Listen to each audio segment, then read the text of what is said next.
Assalamualaikum warahmatullahi wabarakatuh. Perkenalkan, nama saya Zaskia Nadia Desta Putri dari kelas 11 DKVP.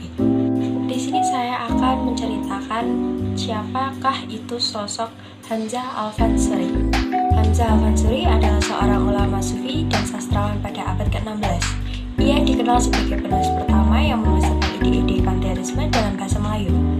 Selain itu, Fansuri juga senang menulis puisi, sehingga ia juga dianggap sebagai penyair pertama yang dikenal di dunia Melayu.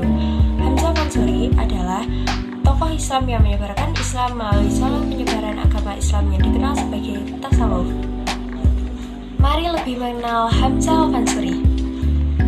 Di sini saya akan menyampaikan beberapa informasi tentang beliau, yaitu yang pertama ada nama dan silsilah, yang kedua ada tempat tanggal lahir, yang ketiga ada studi dan pendidikan, yang keempat ada keahlian beserta kitab-kitab beliau, yang kelima ada murid-muridnya, yang keenam ada pesan dalam penyebaran Islam, yang terakhir ada perilaku teladan Hamzah Al-Fansuri yang dapat kita contoh.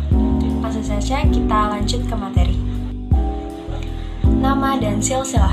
Syekh Hamzah Fansuri adalah salah satu tokoh utama sufi dan sastrawan yang terkenal di Nusantara pada abad ke-16. Nama Al-Fansuri sendiri berasal dari Arabia Sasi, kota Pancur. Ia terkenal sebagai penganut aliran Wahdatul Wujud. Dalam sastra Melayu, ia dikenal sebagai pencipta genre syair. Kita lanjut, yaitu tempat dan tanggal lahir Hamzah Al-Fansuri. Hamzah Al-Fansuri hidup pada abad ke-10 Hijriah. Beliau berasal dari Barus, sebuah kota kecil di pesisir barat Sumatera Utara yang dikenal sebagai pusat perdagangan dan pendidikan Islam pada masa Kerajaan Aceh Darussalam. Nama Al-Fansuri sendiri berasal dari Arabisasi, kota Pancur, nama kota asal beliau. Kita lanjut ke pembahasan yang ketiga, yaitu studi dan pendidikan.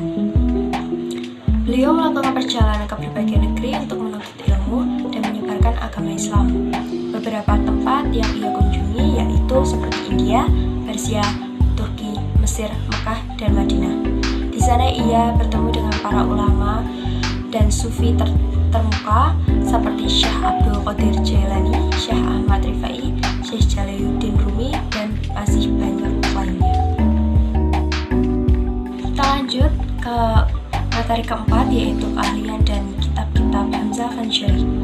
Syekh Hamzah Fansuri dikenal sebagai pencipta genre syair dalam sastra Melayu. Beliau sangat gemar sekali menulis syair yang berisi tentang tasawuf, tauhid, akhlak, cinta, dan keindahan. Beberapa syair yang terkenal antara lain syair Burung Bingai.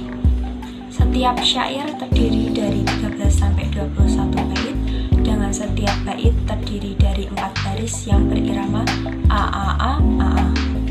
Beliau juga menulis 3 risalah prosa yang menjelaskan tentang ajaran tasawufnya. Pada tahun 2013, Syekh Hamzah Fansuri mendapatkan anugerah Bintang Budaya Pramana Dharma dari Presiden Indonesia, yaitu Susilo Bambang Yudhoyono, sebagai penghargaan atas jasa-jasanya dalam bidang kebudayaan. Beliau dianggap sebagai salah satu tokoh yang meletakkan dasar-dasar sastra Indonesia. Kita lanjut, yaitu ada murid-murid Hamzah Al-Fansuri. Salah satu murid Hamzah Al-Fansuri ada Syamsuddin Sumatrani, yaitu murid terkemuka Hamzah Fansuri. Hamzah Fansuri dan Syamsuddin Sumatrani adalah 2 ulama terkemuka yang menyebarkan Islam Irfani di kawasan tersebut.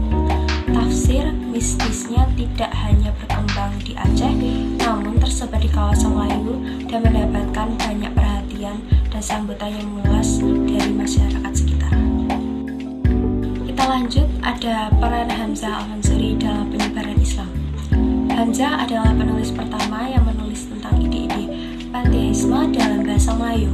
Selain itu, Fansuri juga senang menulis puisi, sehingga ia juga dianggap sebagai penyair pertama yang dikenal di dunia Melayu. Hamzah Fansuri adalah tokoh Islam yang menyebarkan Islam melalui saluran penyebaran Islam yang dikenal sebagai tasawuf. Perilaku teladan apa saja ya dapat kita ambil dari Hamzah Al-Fansuri?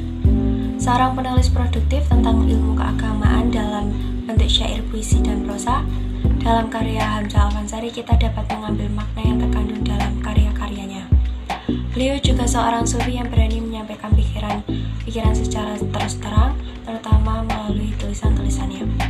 Beliau juga pandai dan fasih berbicara berbagai macam bahasa. Jika kita menguasai banyak bahasa, itu sangat mempermudah kita untuk berkomunikasi dimanapun dan dengan siapapun. Itu dia berbagai informasi yang dapat saya sampaikan tentang Hansa Alvansuri. Semoga bermanfaat untuk kalian dan juga bagi saya. Saya pamit undur diri. Terima kasih. Assalamualaikum warahmatullahi wabarakatuh.